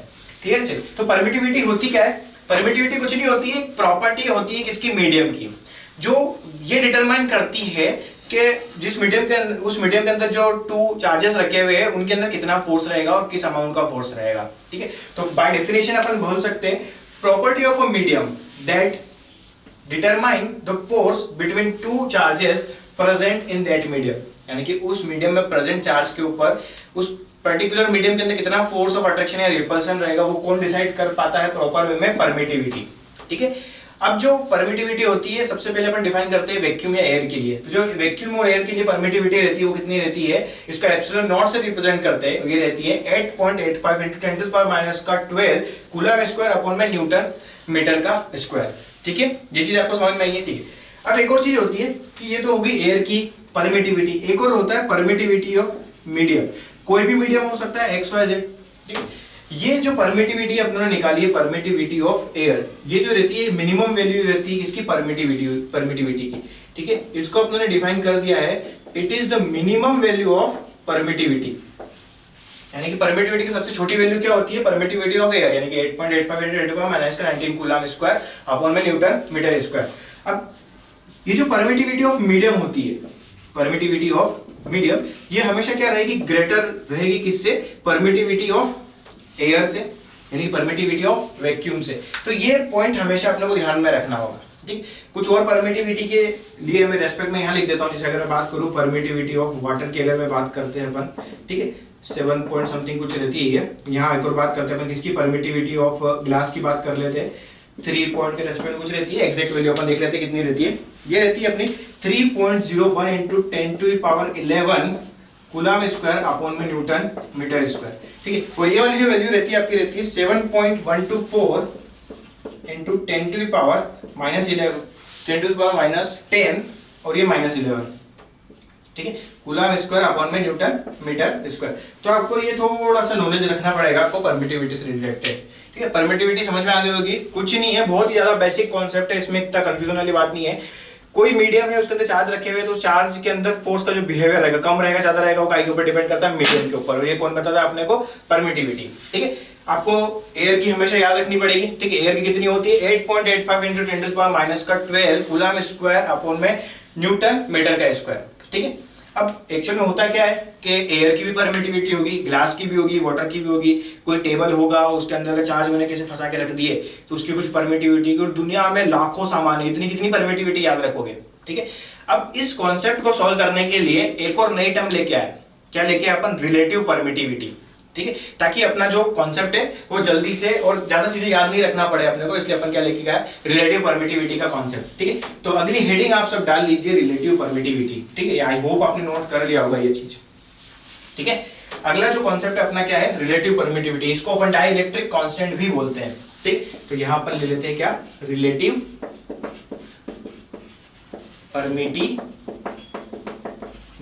और इसी को क्या बोलते हैं अपन, डाइलेक्ट्रिक कांस्टेंट, ठीक। इसका जो सिंबल होता है वो क्या होता है, एप्सिलॉन, आर से रिप्रेजेंट करते हैं, आर रिप्रेजेंट करता है रिलेटिविटी को, ठीक है, यानी कि रिलेटिव परमिटिविटी की अगर मैं बात करना चाहूं यहाँ पर, तो ठीक है, रिलेटिव परमिटिविटी की अगर मैं बात करना चाहूं यहाँ पर, तो रिलेटिव परमिटिविटी कुछ नहीं होती, एक रेशो होता है। रेशो भी किसका होता है, परमिटिविटी ऑफ मीडियम अपॉन में परमिटिविटी ऑफ एयर, यानी कि परमिटिविटी ऑफ ये होता है अपना मीडियम और ये होता है परमिटिविटी ऑफ वैक्यूम या फिर एयर, ठीक। तो आप डेफिनेशन इसकी से बोल सकते हैं, it can be defined as the ratio of permittivity of medium upon में परमिटिविटी ऑफ वैक्यूम। इतनी चीज क्लियर है। चलिए अब एक होता है अपने पास में, इसी को डाइलेक्ट्रिक कांस्टेंट बोलते हैं। अब डाइलेक्ट्रिक कांस्टेंट को रिप्रेजेंट कर सका ऐसे करते हैं अपन, स्मॉल के से, ठीक है, और इसी को क्या बोलते हैं अपन, रिलेटिव परमिटिविटी भी बोलते हैं, ठीक। एक डेफिनेशन तो ये हो गई एप्सिलॉन के रेस्पेक्ट में, और एक और होती है क्या, फोर्स इन वैक्यूम अपॉन में फोर्स ऑफ मीडियम। ये चीज ध्यान रखनी पड़ेगी आपको कि ये इसका रेसिप्रोकल होता है, ठीक है। ये फोर्स से, फोर्स का फॉर्मूला लिखा आपने यहाँ पर, फोर्स का फॉर्मूला लिखा, पूरा लिखने के बाद में इसको काटोगे तो आपको यही वैल्यू प्राप्त मिलेगी, ठीक है। फोर्स की डेफिनेशन अभी अपने देखी, 1/4 pi epsilon not q1 q2 upon r square, 1/4 pi epsilon not q1 q2 upon r square. देखिए चार्ज सेम था, दोनों के बीच की डिस्टेंस भी सेम रहेगी, 1/4 पाई भी सेम रहेगा, डिफरेंट रहेगा तो क्या, इसकी रिलेटिव परमिटिविटी और ऊपर वाले की रिलेटिव परमिटिविटी, और ये 1/में थी, ये भी 1/में थी, तो ऊपर जाकर रेसिप्रोकल हो जाती है और em ऊपर में इन आउट का रेस्पेक्ट में आ जाती है, ठीक है। तो डाइलेक्ट्रिक कांस्टेंट आपको समझ में आ गया होगा, इसका मतलब क्या होता है, force between charges in vacuum upon में क्या है, ये force between charges in medium. ये मीडियम कौन सा है जो आप लेना चाहेंगे, वो वाला मीडियम होता है। तो ये होता है रिलेटिव परमिटिविटी का कॉन्सेप्ट और डाइलेक्ट्रिक का कॉन्सेप्ट, ठीक है। इसको नोट डाउन कर लीजिए, फिर अपन नेक्स्ट एग्जांपल्स के थ्रू इसको समझेंगे, ठीक है। एप्सिलॉन रिप्रेजेंट करते हैं, और ये जो एप्सिलॉन रहता है इसको एप्सिलॉन नॉट बोलते हैं। ये चीज होती है अपनी परमिटिविटी, इसको नोट डाउन कर लीजिए आप, फिर अपन नेक्स्ट टॉपिक स्टार्ट करते हैं, परमिटिविटी। चलिए तो हम एक एग्जांपल ले लेते हैं। यहां दे रखा है रिलेटिव परमिटिविटी ऑफ वाटर कितनी 81 है। अब अपने को पता है रिलेटिव परमिटिविटी का सिंबल क्या होता है, एप्सिलॉन आर, ठीक है। ये रिलेटिव परमिटिविटी क्या होती है, परमिटिविटी ऑफ मीडियम अपॉन में परमिटिविटी ऑफ वैक्यूम या एयर। अब मीडियम क्या दे रखा है आपने को, वाटर दे रखा, तो यहां मैं वाटर लिख सकता हूं। चलिए अब ई आर की वैल्यू दे रखी कितनी, 81 दे रखी है, ये दे रखा है ई डब्ल्यू और ये दे रखा है ई नॉट। अगर मुझे ई रिलेटिव परमिटिविटी निकालनी किसकी, वाटर की, तो यहां मैं क्या लिख सकता हूं, water is equal to 81 times epsilon naught, ठीक है। यानी कि यहां पर अगर मैं एप्सिलॉन नॉट की वैल्यू रखता हूं, उसके अंदर 81 का मल्टीप्लाई करता हूं, तो मुझे क्या इसकी रिलेटिविटी निकल के आ जाएगी, वैल्यू निकल के आ जाएगी परमिटिविटी ऑफ वाटर की, ठीक है। परमिटिविटी देखिए आपने कैसे देती है, 10 टू पावर -1, 10 टू पावर -11, -10। इतना कैसे याद रखोगे, अगर आप सिंपल नंबर याद रख सकते हो 81 और एक छोटी सी वैल्यू याद कर सकते हो एप्सिलॉन नॉट की, तो आप रिलेटिव परमिटिविटी और एप्सिलॉन नॉट के मर्जब से आप दुनिया के किसी भी ऑब्जेक्ट की रिलेटिव परमिटिविटी निकाल सकते हो, ठीक है। आई होप कोई समझ में आ गया होगा। एक और चीज देख लेते हैं, रिलेटिव परमिटिविटी अपनों ने एक और चीज डिफाइन की थी, फोर्स के वे में क्या देखा था, फोर्स ऑफ वैक्यूम अपॉन में फोर्स अपॉन में मीडियम। ये दे रखा है आपने को कितना, 81, यहाँ 81 लिख सकते हैं अपन। तो फोर्स मीडियम कितना है, मीडियम क्या दे रखा है आपने को, वाटर, तो यहाँ पर वाटर ले लेते हैं। तो फोर्स जो, अगर वाटर के अंदर दो चार्ज रखे हुए हैं तो उनके अंदर जो फोर्स रहेगा वो कितना रहेगा, 1/81 टाइम्स रहेगा, वो दोनों चार्ज अगर वैक्यूम में रखे हुए हैं उसके कंपैरिजन में, ठीक है। ये चीज आपको समझ में आ गई होगी, आप इसको नोट डाउन कर सकते हैं।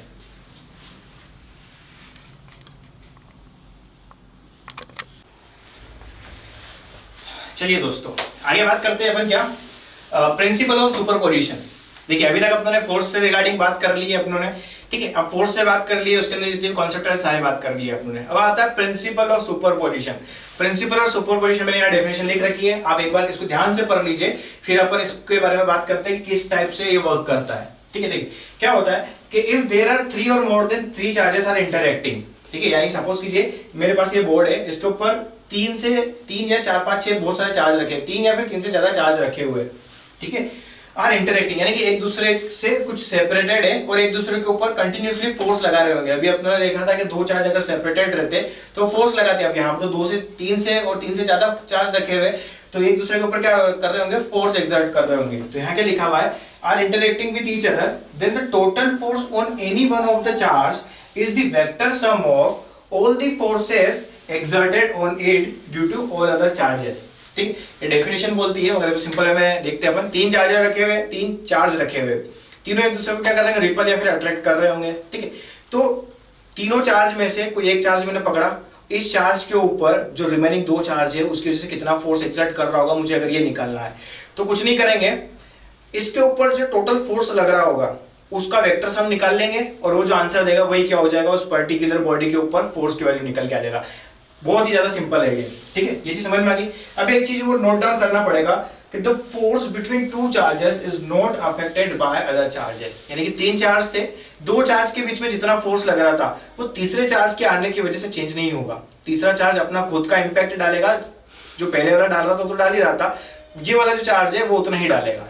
इतनी चीज समझ में आ गई। चलिए इसको आप नोट डाउन कर लीजिए, फिर मैं आपको एग्जांपल के थ्रू इसको बताता हूं। चलिए तो एग्जांपल की बात अगर मैं करना चाहूं तो मैंने क्या करा है, 3 चार्ज रख दिए, तीनों एक दूसरे से सेपरेटेड है, ये दिख रहा होगा Q1 Q2 Q3, ठीक है। अब मुझे क्या निकालना है, इस Q3 के ऊपर कितना नेट चार्ज लग रहा होगा, ये चार्ज है, इस चार्ज को धक्का दे रहा होगा, अगर सेम काइंड के है, ये वाला चार्ज भी इसके ऊपर फोर्स लगा रहा होगा, ये वाला चार्ज भी इसके ऊपर फोर्स लगा रहा होगा। अब इसके ऊपर जो नेट फोर्स होगा वो क्या होगा, वेक्टर सम होगा। वेक्टर सम कुछ नहीं, Q3 के ऊपर F नेट निकाला तो किसके इक्विवेलेंट हो जाएगा, फोर्स लग रहा है 3 के ऊपर इस 1 की वजह से तो वो वाला लिख दिया, प्लस 3 के ऊपर फोर्स लग रहा है 2 की वजह से वाला फोर्स लिख दिया, दोनों को मैंने मर्ज कर दिया, जो आंसर निकल के आएगा वही फोर्स होगा किसके ऊपर, Q3 के ऊपर, ठीक है। आगे समझ में। चलिए अब एक नोट लिखा था नीचे क्या कि 2 के बीच में जितना फोर्स लग रहा है वो उतना ही लगेगा, यहाँ पर कितने भी चार्ज आ जाए।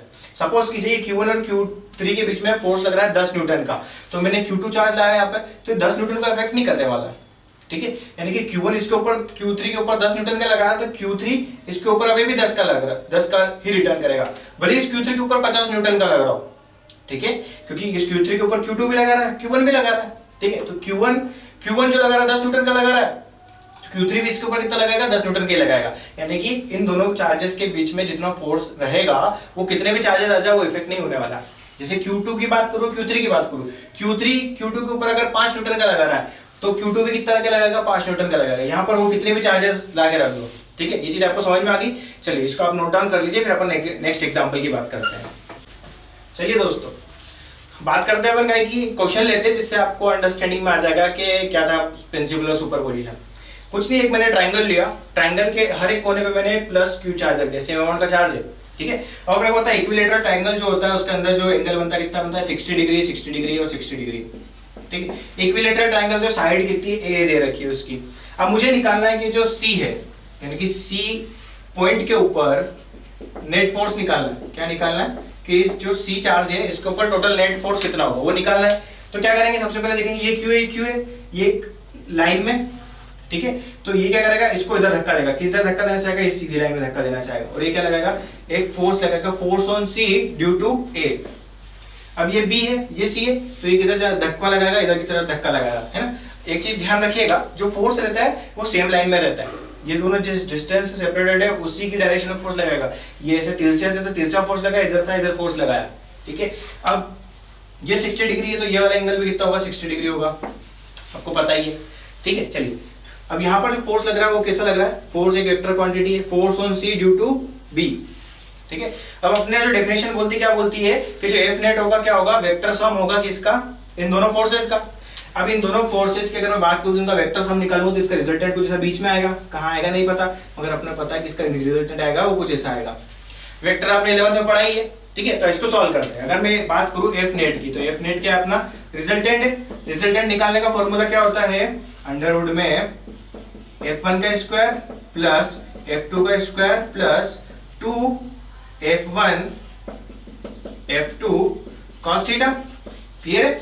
अब यहां पर इसको अपन f1 ले लेते हैं, इसको f2 ले लेते हैं, ठीक है। चलिए अब यहां अगर मैं बात करूं तो FCB की अगर मैं बात करता हूं, ये आपको दिख रहा है, चलिए मैं यहां लिख देता हूं, इस जगह लिख देता हूं। FCB की अगर मैं बात करूं तो FCB कितना होगा अपने पास में K Q अपॉन में A स्क्वायर, ठीक है। और FCA की अगर मैं बात करता हूं तो ये भी कितना होगा K Q अपॉन में A स्क्वायर, क्योंकि सेम काइंड के। तो क्या मैं बोल सकता हूं कि FCB और मेरा FCA दोनों सेम है? अगर ये दोनों सेम है तो यहाँ क्या हो जाएगा मेरे पास में f का स्क्वायर प्लस f का स्क्वायर प्लस 2f cos, और दोनों के बीच में एंगल कितना 60 डिग्री, तो यहाँ क्या लिख देंगे अपन 60 डिग्री। जब मैं इसको सॉल्व करूंगा, ठीक है, इस पर्टिकुलर, तो मेरे पास में आंसर कितना निकल के आएगा अंडर रूट का 3f, ठीक है। अब f की वैल्यू को अगर मैं पुट करता हूं तो मेरे पास में कितना निकल के अंडर रूट का 3a।